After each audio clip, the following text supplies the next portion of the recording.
buyer is going to have to be responsible for taking delivery of those goods at the warehouse or wherever location they're being stored. Okay. Supplementing the terms. This is another really interesting thing about the Uniform Commercial Code. Under common law, when it comes down to determining what the terms are, there are rules on interpretation and construction. And one of the rules, we didn't really talk about this, but one of the rules is, thou shalt not go outside the four corners of the document to interpret what the parties meant when they said that they were going to be selling something. What's in the contract, what comprises the contract, if it's written, and if it's not written, then the offer and the acceptance is sort of the end-all, be-all of what the terms of the deal are, and you shouldn't go any further than that. The Uniform Commercial Code says, no, no, no, no, no. There are many ways we can supplement those terms and make sense out of them that have absolutely nothing to do with what's written or what took place in an offer and acceptance between these parties. Okay, the three concepts that supplement terms that I want to go through. First one's called course of dealing, second one's called course of performance, and the third one's called usage of trade. These are very similar, and they're all used for pretty much the same purpose, but showing you the difference between them and how they serve to supplement terms of agreements under the Uniform Commercial Code, I think will help you understand the difference. First, course of dealing. Right? What we're talking about is where the parties have made agreements prior. All right? For example, I keep coming back to it, but whatever, it works. LL Bean contacting their t-shirt supplier. All right? They've probably used that supplier before. Right? If you're somebody like LL Bean, or if you're in manufacturing, somebody like Bath Iron Works. In a previous class, when I taught this, I actually had someone who was in purchasing working for Bath Iron Works. And I asked him, I said, do you deal, when you buy, say you buy steel, do you deal with the same steel supplier over and over again? And he said, absolutely. We deal with the same company. I said, okay. So when you deal with them, do you contact them and negotiate a price every time? And he said, no. There's no negotiating at all. You just call them up, tell them what you need, they send it, and the price all gets worked out later. Of course it does. Because if you had to do all of the stuff that common law requires, you'd spend a week, 2 weeks, or a month every single time you needed to buy steel. And Bath Iron Works wouldn't get as much done. Alright, so course of dealing. You've dealt with this other party before. The prior agreements and how those operated can be used to supplement or interpret the current agreement. So, one of my favorite, well, we'll get to that. I think that's more of a usage of trade example, so I won't use that example yet, but it's one of my favorites. In that example of Bath Iron Works, when they say we need, they can just call up this supplier and say, we need our usual shipment of steel. Now, under the common law, if that's your offer, you haven't even made an offer because it's not certain enough in its terms. From that, you can't determine how much steel, there's no price, anything.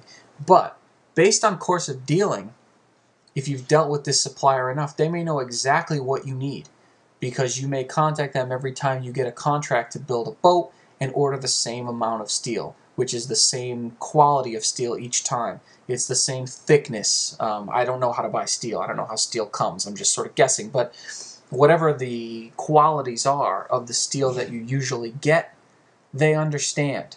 All right, so you've supplemented the current agreement. So let's say this time Bath Iron Works calls them up, says, we want our usual shipment of steel. Please send, and standard price applies or whatever. You haven't made an offer under common law. This time, though, the steel supplier sends them steel that's been that's way too thin.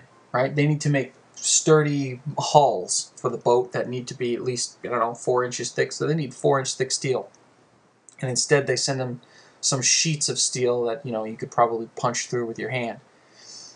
But they send them the right amount. It's just in different thickness. Now, look back at what their offer was. we said we wanted our usual shipment of steel. Well, does that mean just the weight? You need this many pounds of steel? Or does that mean you want everything the same? The common law wouldn't be able to look at what they mean by that other than looking at the actual words, usual shipment of steel, and trying to interpret what that means. The Uniform Commercial Code says, let's look at the prior agreements between the parties. Every other time when someone from Bath Iron Works has called up and said, I want our usual shipment of steel, this is what they've sent. This time, they sent something different. So we can assume that based on their course of dealing, the steel supplier didn't send the right stuff. All right? So that's how course of dealing works. Prior agreements. Course of performance is very similar. All right? It operates in a very similar way, and it even sounds the same. But there's a slight difference. All right? Sometimes contracts will call for repeated performances. So think of this. If you are let's go back to Tropicana, our orange juice maker. They need a constant supply of oranges to keep making orange juice. So they're not going to call up an orange grove and say, oh, send me 1,000,000 pounds of oranges. Right? Because oranges don't happen that way. Nobody has 1,000,000 pounds in February. And even if you called at the height of the orange harvest and say, I'd like 1,000,000 pounds right now, if you're Tropicana, that's not going to do you any good because those oranges are going to go bad. What makes more sense, if you're Tropicana, is to enter into a contract with that supplier and say, what we need is, I don't know, 1,000 pounds of oranges every month. Right? So what you've done is you've created a contract with this orange grove for repeated performances. Each month you're going to send me 1,000 pounds of oranges, and each month I'm going to pay you either, again, you can set a price, or the code says you can just leave it as empty or undetermined or unagreed, and the code will provide a price for you, a reasonable price at the time of that delivery. So as the price of oranges fluctuates over the course of the year,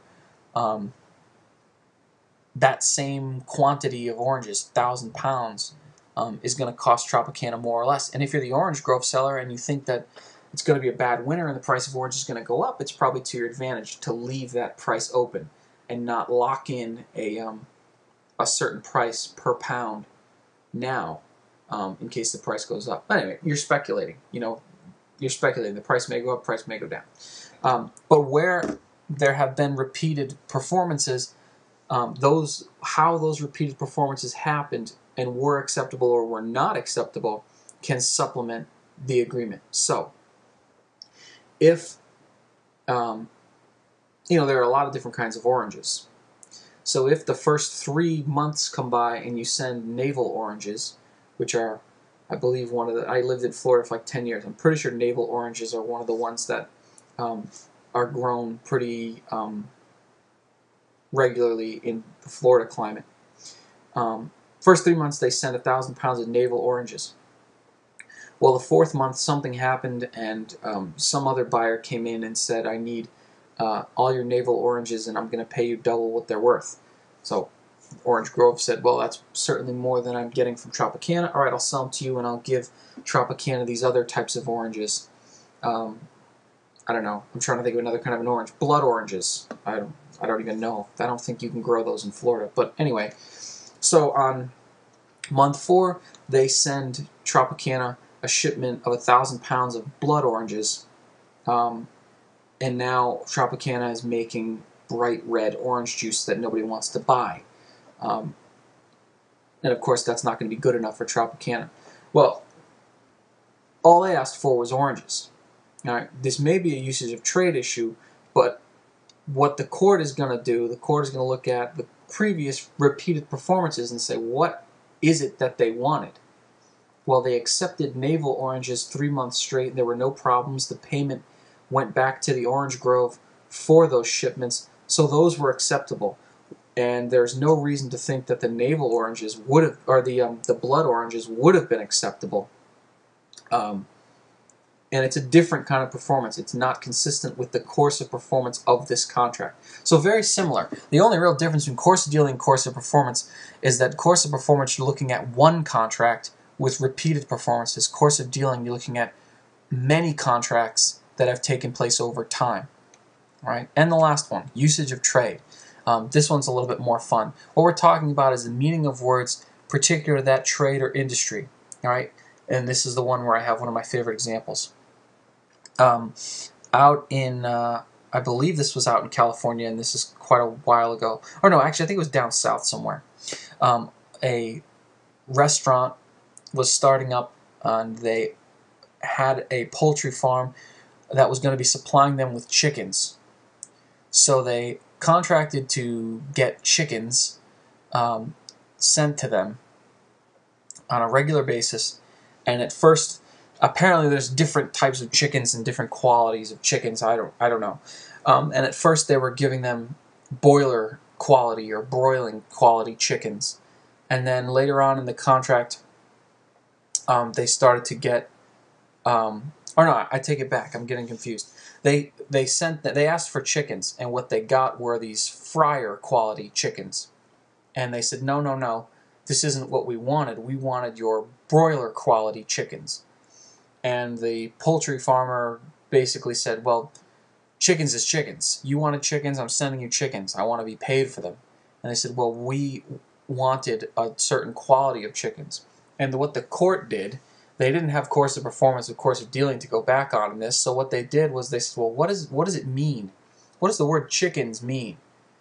And if you look it up in the dictionary, chicken's a chicken.